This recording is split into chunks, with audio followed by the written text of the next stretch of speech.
အားလုံးပဲမင်္ဂလာပါအခုကျွန်တော်တို့ဒီ Play Store ထဲမှာကျွန်တော် VN Video Editor ကို download လုပ်ပြီးသွားပြီပေါ့နော်ဆိုတော့ကျွန်တော်တို့အခုဒီ VN Video Editor အသုံးပြုပြီးတော့ကျွန်တော်တို့ video editing လုပ်တော့မယ်ဆိုတော့ပထမဆုံးကျွန်တော် project setting ဆောက်အောင်ပါပေါ့နော်ဆိုတော့ကျွန်တော်တွားကြဆိုတော့ကျွန်တော် project setting စဆောက်မယ်ဆိုတော့ကျွန်တော် VN Video Editor ဒီ app ကိုကျွန်တော်ဝင်လိုက်မယ်ပေါ့နော်ဆိုတော့ကျွန်တော်ဒီအောက်မှာအပေါင်းလက္ခဏာလေးရှိတယ်ဆိုတော့ကျွန်တော်ဒါနှိပ်လိုက်မယ်ပြီးရင်ဒီမှာကျွန်တော် new project ဆိုတဲ့ဟာပေါ်မယ်ဆိုတော့ကျွန်တော်ဒါနှိပ်လိုက်မယ်ဆိုတော့ဒါကျွန်တော်ဘယ်ကိုရောက်သွားမလဲဆိုတော့ကျွန်တော်တို့ဖုန်းထဲက video နဲ့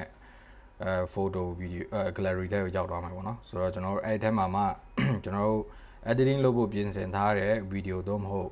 ကျွန်တော်တပ်ပုံတွေပေါ့ဆိုတော့အဲ့ဒါတွေကိုကျွန်တော်ရွေးရမှာပေါ့နော်ဆိုတော့ပထမဆုံးကျွန်တော်ရဲ့ဒီအခုပြုလုပ်မဲ့ video အတွက် primary video တခုကိုကျွန်တော်ရွေးလိုက်မယ်ပေါ့နော်ဆိုတော့ဒီအောက်ကဒီမှာကျွန်တော်ရွေးပြီးသွားလို့ရှိရင်အောက်မှာအပြာတောင်းလေးပေါ့နော်ဆိုတော့ဒါနှိပ်လိုက်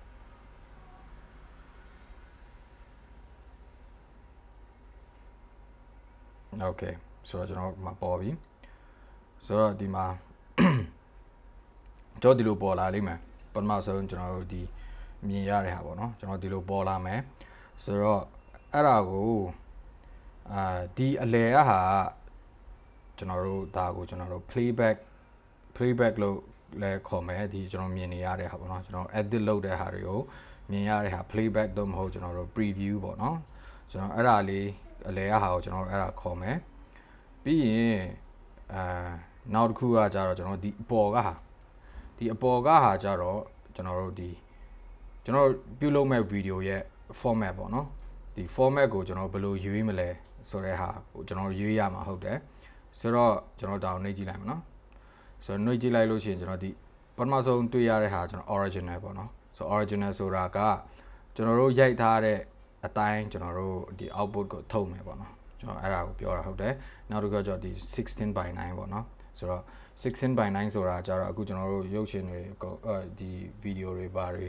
ကြည့်နေတဲ့ YouTube တွေကြည့်နေတဲ့ဟာအခုကျွန်တော်အခုလုပ်ထားတဲ့ကျွန်တော်ဒီအခုထည့်ထားတဲ့ဒီ video ပေါ့နော်ဆိုအဲ့ဒါလည်း16:9ပဲပေါ့နော်အဲ့ဒါဟုတ်မယ်ပြီးနောက်တစ်ခုကကျွန်တော်၄တောင်ဒီ1/1 square ပေါ့နော်ဆိုတော့အဲ့ဒါကြတော့၄တောင်ဟုတ်မယ်အဲ့ဒါကျွန်တော် Instagram တွေမှာများစားတွေ့ရတယ်ဒီအခုဒီ Facebook မှာလည်းတွေ့ရပါတယ်ဆိုတော့အဲ့ဒီ format ကိုပြီးရင်ဒီ4:5တို့နောက်ပြီးတော့ဒီ9/16ပေါ့နော်ဆိုတော့ကျွန်တော်16/9ပြောင်းပြန်ပေါ့ဒီကောင်ကကြာကျွန်တော်တောင်းလိုက်ပေါ့နော်ဒီကျွန်တော် TikTok တို့ပါတော့ညာတို့ဒီကျွန်တော်ဖုန်းရဲ့ပုံစံတိုင်းပေါ့ဆိုတော့အဲ့လိုမျိုးတွေရှိမယ်ဆိုတော့ကိုယ့်ရဲ့ video ကိုကျွန်တော်တို့ဘယ်လိုထုတ်ချင်တယ်လဲဆိုတဲ့ဟာမှာမူတည်ပြီးတော့ကျွန်တော်တို့ဒီ format လေးကိုရွေးရမှာဟုတ်တယ်ဆိုတော့ကျွန်တော်ကတော့လောလောဆယ်ဒီ16:9နဲ့ပဲကျွန်တော်ထုတ်မယ်ပေါ့နော်ဆိုတော့ဒီတိုင်းထုတ်မယ်ဆိုတော့ကျွန်တော်ဒါကိုရွေးလိုက်မယ်ပြီးရင်ဒီအောက်ဆုံးဟာကျွန်တော်တစ်ချက်ကြည့်မယ်ပေါ့နော်ဒီအောက်ဆုံးကဟာကြတော့အကုန်လုံးကျွန်တော်တို့ edit မှန်သမျှအကုန်လုံးဒီအောက်မှာပဲလောက်ရမှာဟုတ်တယ်ဆိုတော့ဒါဘယ်လိုလဲဆိုတော့ကျွန်တော်တို့ဒီအောက်မှာတစ်ချက်ကြည့်လိုက်ရအောင်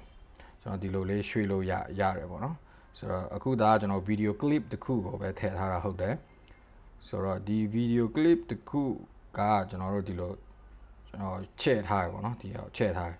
ဆိုတော့ချဲ့ထားလို့ရှိရင်ကျွန်တော်ဘာတွေလုပ်ရလဲဆိုလို့ရှိရင်ကျွန်တော် detail ကျွန်တော်ဖွင့်ကြည့်လိုက်မျိုးမှာနေပြီးတော့တပ်ပုံတဲ့ video လုပ်ငန်းတွေကိုလုပ်ကိုင်တဲ့ professional filmmaker တယောက်လည်းဖြစ်ပါတယ်ဆိုတော့အဲ့လိုမျိုးပေါ့နော်ဆိုတော့အဲ့ဒါကိုကျွန်တော်တို့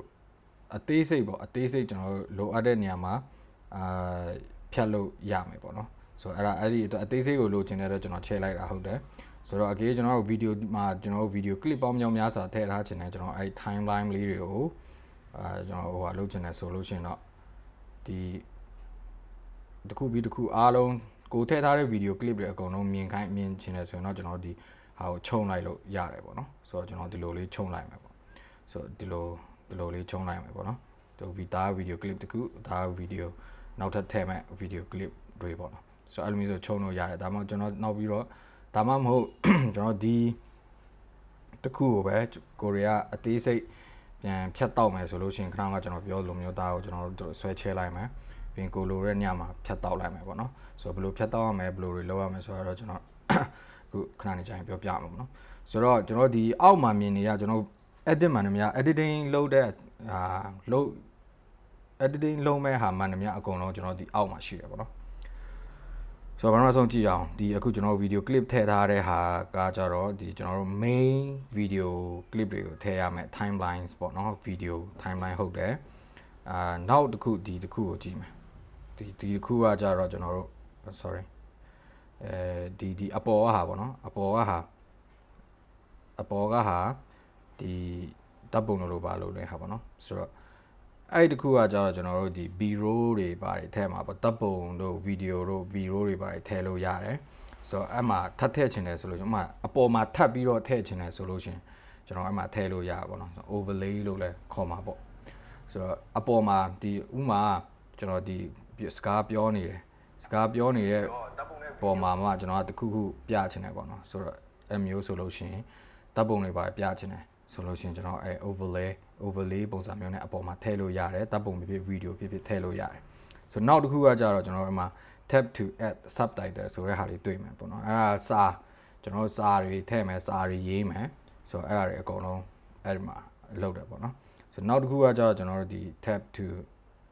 add music ပေါ့နော်ဆိုတော့အဲ့မှာ background music တွေထည့်မယ်ကိုရီလိုချင်တဲ့ music တွေထည့်မယ်ပေါ့နော်ဆိုတော့ဒီဟာကediting မှန်တယ်များအကုန်လုံးကျွန်တော်ဒီအောက်မှာပဲလုပ်မယ်အောက်မှာပဲလုပ်ရမှာပေါ့နော်ဆိုတော့အခု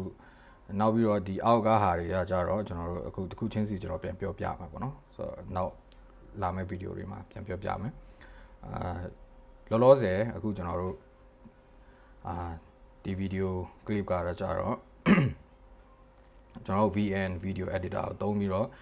project ဘယ်လိုစအောင်မလဲဆိုတဲ့ဟာပေါ့နော်ဆိုအဲ့ဒါလေးပြောပြတာဖြစ်တယ်ဆိုတော့ဒါကတော့ project ဆောက်တဲ့ပုံစံပါเนาะကျွန်တော်အခုပြန်ပြီးတော့ recap ပြန်လုပ်မယ်ဆိုလို့ရှိရင်project ဆောက်တဲ့အချိန်မှာကျွန်တော်တို့ရှိမယ်အပေါ်မှာကျွန်တော် format ရွေးရမယ်ကျွန်တော်ဒီ format ကိုလိုချင်တဲ့ format ကိုရွေးရမယ်ဒီလိုအလျားလိုက်ပုံစံလိုချင်သလား4000လိုချင်သလားဒီကျွန်တော် TikTok တွေဖုန်းပုံစံမျိုးပဲလိုချင်သလားပေါ့နော်ဆိုတော့အဲ့ဒါကိုကျွန်တော်တို့ရွေးရမယ်ရွေးပြီးလို့ရှိရင်ရွေးရမယ်နောက်တစ်ခုကျွန်တော်တို့အလယ်ကဟာကြတော့ကျွန်တော်တို့ဒီ playback လို့ခေါ်မယ် playback လို့လည်းခေါ်တယ်ပြီးရင်ကျွန်တော် preview လို့လည်းခေါ်မယ်ဆိုတော့အဲ့ဒါကိုလုပ်နေတဲ့ဟာတွေအကုန်လုံးမှမြောက်ဒီမှာမြင်ပြီးတော့ကိုလုပ်ရမယ်ပေါ့နော်ဆိုတော့အောက်ကဟာတွေကြတော့ကျွန်တော်တို့ video editing တွေ video editing လုပ်ရမယ်ဟာတွေအကုန်လုံးအောက်မှာရှိမယ်ပေါ့နော်ဆိုတော့ okay ဒါကတော့ကျွန်တော်တို့ project setting ဘယ်လိုစောက်ရတယ်လဲဆိုတဲ့ဟာရှိမယ်ဆိုတော့ project setting စောက်ပြီးတော့ရင်ကျွန်တော်တို့ကဒီ editing လုပ်တဲ့အချိန်မှာတခါလေးလည်းပြီးရင်ပြီးမယ်မပြီးလည်းမပြီးပေါ့နော်ဆိုတော့ကျွန်တော်တို့ editing အခုလုပ်ထားပြီးနောက်မှဆက်လုပ်ရင်လည်းလုပ်မယ်ဆိုတော့ကျွန်တော်တို့ project လေးကို save ထားမယ်ပေါ့နော်ဆိုတော့အပေါ်မှာကျွန်တော်တို့ဒီမှာ save icon or save button လေးရှိတယ်ဆိုတော့ကျွန်တော်အဲ့ဒါကို save လုပ်ထားလိုက်မယ်ဆိုတော့ခဏကကျွန်တော်တွေ့တဲ့အတိုင်းပဲဒီကျွန်တော် VN video မှာခေါ်လိုက်ဖွင့်လိုက်တဲ့အချိန်မှာခဏဒီမှာအလွတ်ရှိတယ်ပေါ့နော်အဲ့တုန်းကကျွန်တော်ဒီမှာဘာမှမရှိဘူး blank ပဲရှိတယ်ပေါ့နော်ဆိုတော့အခုကျွန်တော် project save လိုက်ပြီဖြစ်တဲ့အတွက်ဒီ project လေးဒီမှာပေါ်နေတယ်မပြီးသေးတဲ့ project ပေါ့နော်ဆိုတော့ပေါ်နေတယ်ဆိုတော့ကျွန်တော်တို့အဲ့ဒါကိုဘာလုပ်လို့ရလဲဆိုတော့နာမည်ပြောင်းလိုက်မယ်ဆိုတော့ဒီမှာဒီဘေးနာအဆက်3ဆက်မှာပေါ့နော်အဲ့ဒါကိုကျွန်တော်တို့နာမည်ပြောင်းလိုက်မယ်ဆိုအဲ့ဒါကိုကျွန်တော်တို့ tutorial ပေါ့နော် VN video editing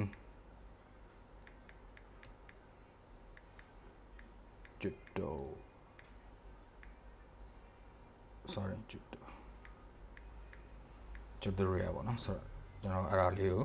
နာမည်ပြောင်းလိုက်မယ်ဆိုတော့နောက်ကကျွန်တော်ဖွင့်တဲ့အချိန်မှာ save ထားတဲ့ဟာကိုပဲဖွင့်ပြီးတော့ကျွန်တော်တို့လုပ်လက်စအလုပ်လေးကိုပဲဆက်လုပ်သွားလို့ရတယ်ပေါ့နော်ဆိုတော့ okay ဒါကတော့ကျွန်တော် project setting ဘယ်လိုစောက်တယ်လဲဆိုတဲ့ video လေးဖြစ်ပါတယ်